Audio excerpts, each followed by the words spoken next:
ये है राजस्थान का राजवाड़ी इलाका जिसे हम प्यार से गुरुग्राम भी कहते अच्छा हैं। जी। और गुरुग्राम इसलिए कहते हैं क्योंकि ये गुरु का ग्राम है जहाँ पे गुड़ भी बनता था, जिसे लोग प्यार से गुड़गांव भी कहते हैं। क्योंकि इस गांव में सबसे ज़्यादा क्या खाते थे? गुड़।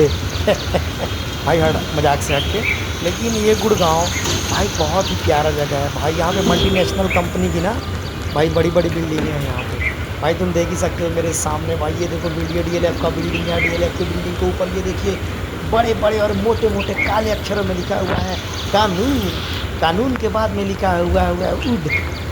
भाई कानून की लकड़ी यानी कानून के डंडे बहुत लंबे होते हैं, तो ये बिल्डिंग से पता चल जा रहा है हमें कि वाकई में सच में बहुत लंबा होता है। फिर आगे बढ़ते हैं, देखते हैं भाई। ये देखो यहाँ की जो बगल में मैंने देखा था एक बिल्डिंग जिसका नाम है मौलसरी एवेन्यू। भाई ये बिल्डिंग देखो भाई, कितनी बड़ी बड़ी बिल्डिंग है भाई। यहाँ की आकाश देखो, यहाँ की नेचर देखो, ब्यूटीफुल देखो भाई, यहाँ की स्टेशन देखो, सब के सब मनमोहक। पर मेरा मनमोहन कहीं और बैठा हुआ था, जो कि मैं क्योंकि मैं मित्रू से आगे जाना चाहा। और मित्रू से जैसे मैं आगे बढ़ना चालू किया, मैंने क्या देखा कि भाई साहब यहाँ छोटे छोटे डायनासोर, जो कि अगला स्टेशन है साकेत होता राजा जी के पास के यहाँ सीन है। और देखिए यहाँ पे छोटे छोटे डायनासोर कैसे फुदक रहे हैं। और इसे फुदकते हुए को देखते हुए मैं क्या हुआ कि मैं सवार हो गया अपने इस हवाई जहाज़ में। टिकट लिया था 500 करोड़ का, और 500 करोड़ का टिकट लेने के बाद मैं बैठ गया यहाँ पे। पर बैठ नहीं पाया ना भाई, क्योंकि ये इंडिया है। इंडिया मेरी जान, यहाँ पे लोग बैठते नहीं, यहाँ पे लोग खड़े होके चलते हैं, और हमें भी वहीं खड़ा होना पड़ा। लेकिन भाई ये अजीब तरह का एक प्राणी मुझे दिखाई दिया। ये अजीब तरह की, देखो भाई, अजीब तरह की हरकतें करेंगी ये। पता नहीं ये हाथ से क्या कर रही है मेट्रो में भाई, क्यों दिखाना चाह रही है। मैं मानता हूँ यार ये गेट अभी नहीं खुलेगा, पर मान जाओ ना भाई, क्यों ज़बरदस्ती खुलवाना चाहती है। भाई जो लोग बैठे हुए, जो लोग बात कर रहे हैं तुम्हारे बगल में, वो भाई गिर जाएंगे, उन्हें झटके लग जाएंगे।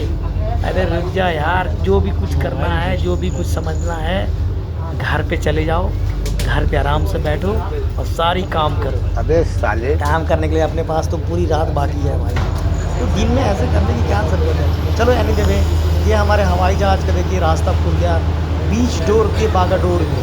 और देखिए यहाँ पे छोटे मोटे कंगारू रास्तों पे टहलते हुए हमें दिखाई दे रहे हैं।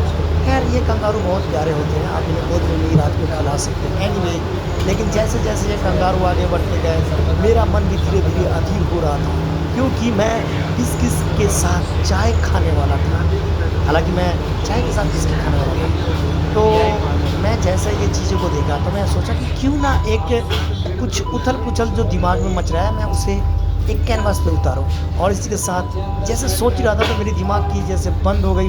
मंडी हाउस में मुझे दिखी, नाम नहीं लूँगा, लेकिन ये ट्रेन अब चल चुकी है लाहौर के लिए। भाई चल क्यों नहीं रही है, लगता है इसका टायर पंचर हो गया क्या?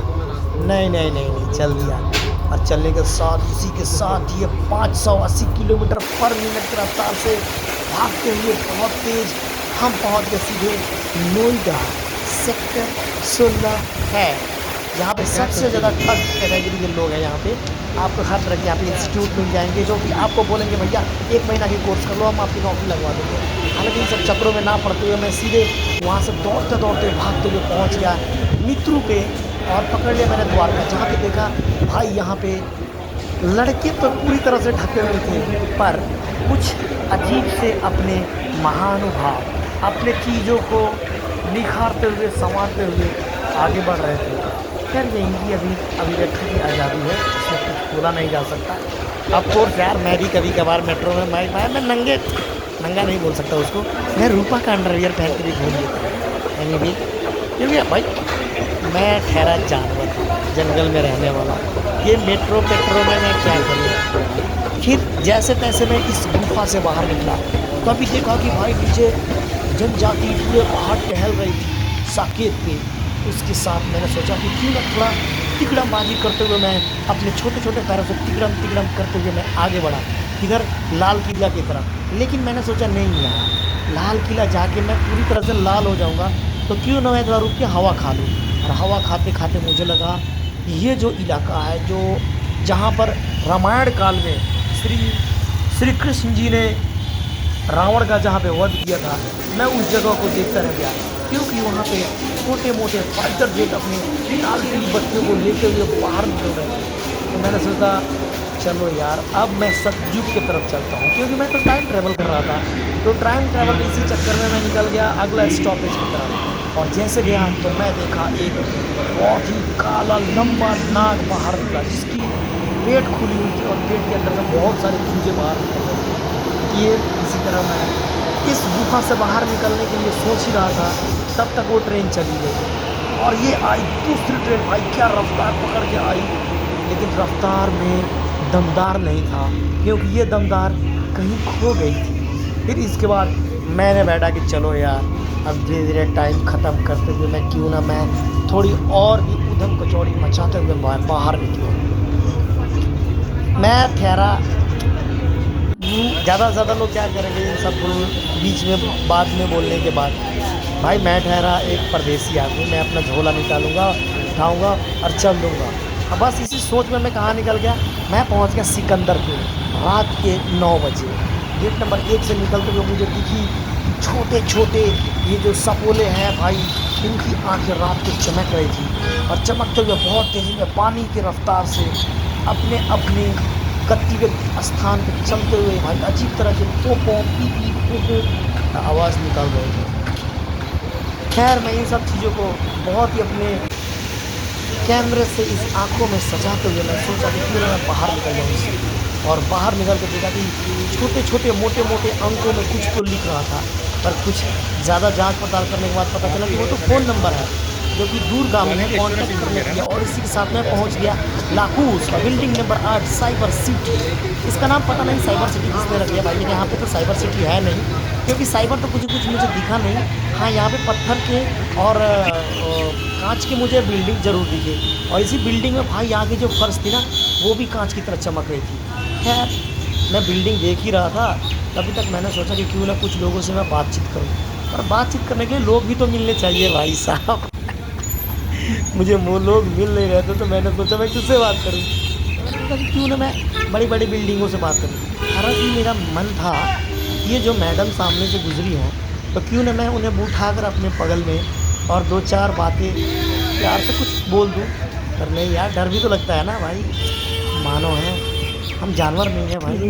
ये ख्याल मेरे दिमाग में आ ही रहा था, तब तक मैं उस ख्याल से दूर हो गया और मैं दूर चलते हुए मैं पहुंच गया साइबर सिटी के बिल्डिंग के पास। मैंने सोचा कि यार यहाँ तो कुछ तो होना चाहिए था मेरे लिए, पर वहाँ पे देखा कि बहुत सारी घास उपजी हुई थी और ये घास रियो टिंटो के सामने था। मैंने सोचा नहीं यार, मुझे तो रियो टिंटो से बहुत प्यार है, फिर मैं इस घास को खाकर क्या करूँ। फिर देखो भाई, अगर आप भी इंडिया को भी स्वच्छ बनाना चाहते हो भाई, लोगों की नज़र में बसाना चाहते हो, तो भाई इतनी स्वच्छता रखो ना, क्यों आप गंदे करते हो। पर हाँ ये भी बात है ना भाई, अगर हम गंदा नहीं रखेंगे तो फिर हम इंडियन कैसे कहलाएंगे, ये भी तो हमारी बात है, ये भी चीज़ तो ध्यान में रखना है। खैर मैं इसी उधेड़-बुन में जैसे ये मेरे दिमाग में चल रहा था, मैं अपने छोटे छोटे पैरों से बड़े बड़े कदम उठाते हुए मैं इस ब्रिज के ऊपर से क्रॉस करना चाहा। तभी देखा कि भाई यहाँ पे चाइना से मंगवाया हुआ चाइना का चंगोल वाला बिम्बू यहाँ पे लगा हुआ था, जो कि बढ़ नहीं रहा था क्योंकि वो चाइनीज जैसे ही छोटा था। तो मैंने सोचा कि चलो यार इसका दीदार करते हुए मैं आगे बढ़ा जहाँ पे बैठने का जगह था। पर मैं बैठ के देखता हूँ क्या कि भाई यहाँ पे तो गाड़ियाँ दौड़ रही है सरपट सरपट भागते हुए, ना कोई के हंगिंग ना कहीं की आवाज़। इस भाई यही सोच रहा था कि ये भारत के लोग को हो क्या गया है भाई, आप हॉर्न क्यों नहीं बजा रहे हो? क्या आप यूपी में नहीं हो? क्या आप बिहार में नहीं हो? या आप वेस्ट बंगाल में नहीं हो? खैर मैं ये बंगालियों की बात जैसे मेरे दिमाग में आती है तो मैं तुरंत वहाँ से उठ खड़ा होता हूँ और गोल गोल रसगुल्ला खाने के लिए मैं निकल पड़ता हूँ अपने बड़े बड़े बिल्डिंगों की तरफ से होते हुए। मैं पहुँच रहा था इस तरफ, किस तरफ, इसे बोलते हैं यू ब्लॉक। यू ब्लॉक की तरफ निकला तभी मुझे दिखा कि भाई यहाँ पे अमेरिका का जो एक्सप्रेसवे था, वो एक्सप्रेसवे पर तो मेट्रो दौड़ रही थी, पर उसके बगल में ही अमेरिका का अपना खुद का बिल्डिंग तो नहीं था, पर वहाँ वो भारतीय की बिल्डिंग में कुछ ना कुछ जो ज़रूर करते रहते हैं। तो उनकी बिल्डिंग में देख के भाई कम से कम ये सांसों की राहत हुई कि चलो भाई, क्योंकि मैं राहत की सांस नहीं ले रहा था। मैंने सोचा यार ये तो सब लेते हैं, तो क्यों नहीं इस राहत को लेने के लिए मैं मंदिर चला जाऊँ। मंदिर गया तो मैंने देखा कि हाँ लोग वहाँ पर भी तेज तड़ाके और अपनी ज़िंदगी की भाग दौड़ को बरकरार रखते हुए मंदिर में पूजा करने के लिए वहाँ भी दौड़ रहे हैं, सब पर दौड़ लगा रहे हैं। क्यों?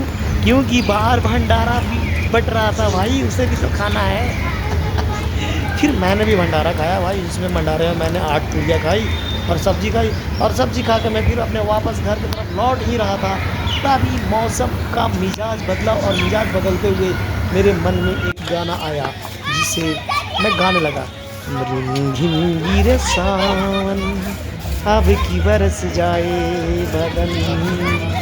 और ये गाते हुए तभी देखा कि भाई कुछ बच्चे जो कि बंग गुजराती नहीं थे, वो भी बच्चे काई पोछे कर रहे थे। पता नहीं, यहाँ पे तो छः मुझे पतंग नहीं दिख रहा था, पर इस पतंग को ना हम प्यार से तिलंगी कहते हैं। पता नहीं आपके यहाँ क्या बोलते हैं। अब तिलंगी को मैंने देखते देखते मैंने सोचा कि क्यों ना कुछ कला जादू भी कर लिया जाए, तो मैंने पेंच पे पेंच लड़ाया, और पेंच पे पेंच लड़ाते हुए कुछ तिलंगी को काटने की कोशिश की। हालांकि मैं इसमें सफल होते होते होते होते 99.9% फेल हो गया। पर मुझे इस चीज़ का कोई दुख नहीं था, क्योंकि रात हो चुकी थी, चारों तरफ जुगनू की तरह लाइटें जगजगा रही थी, और उसी जगजग में कुछ चीज़ें लाल पीली हरी नीली टिमटिमा रही थी। और जब मैं करीब से देखा तो देखा कि अरे यहाँ तो गाड़ियाँ रोड पे सड़क पर दौड़ लगा रही हैं। और ये गाड़ियाँ कोई और नहीं, हर एक प्रकार के गाड़ियाँ, जिसमें विभिन्न प्रकार के चीज़ें लगी हुई थी। तो मैंने सोचा क्यों ना मैं रात का सफ़र ज़िंदगी गुजार सकूँ, क्योंकि मैं ज़िंदगी दिन की तरफ से मैं बहुत बेहाल हो गया था। मैंने सोचा चलो यार, अरे किट्टी नहीं सही भाई, कम से कम रापीदू तो कर लूँ। रापीदू करके मैंने भी रात को रंगीन करने के लिए निकल पड़ा। रात को रंगीन कहाँ से कर पाऊँ, क्योंकि ये तो सारी लाल पीली नीली हरी बत्तियाँ तो भाई निकल रही थी मेरे सामने से। मैंने सोचा चलो यार इन्हें निकलने दो। और निकलते निकलते मैंने देखा कि मैं भी एक ऐसे जगह पे घूम गया हूँ, जहाँ पर इन्फिनिटी लूप में मैं फंस गया हूँ। मुझे ऐसा लग रहा था कि मैं इंसेप्शन मूवी के अंदर फास्ट एंड फ्यूरियस मूवी देख रहा हूँ, जहाँ पे गाड़ियाँ भागे जा रही हैं, भागे जा रही हैं, भागे जा रही हैं। और यहीं देखते देखते मैं पहुँच गया फिर से वापस फेज़ 3 में। और फेज़ 3 में मैं क्या देखा कि सामने यहाँ पे डीएलएफ की बिल्डिंग, और बिल्डिंग के ऊपर हसीन वादी, और हसीन वादियों के अंदर एक छोटा सा दिल। और उस दिल में मैं बस रहा था कि भाई मुझे भी ये चीज़ घूमना है। तभी देखा कि भाई मित्रु तो नहीं, पर उसके ब्रिज वहाँ पे थे भाई, ब्रिज बहुत ही प्यारा था।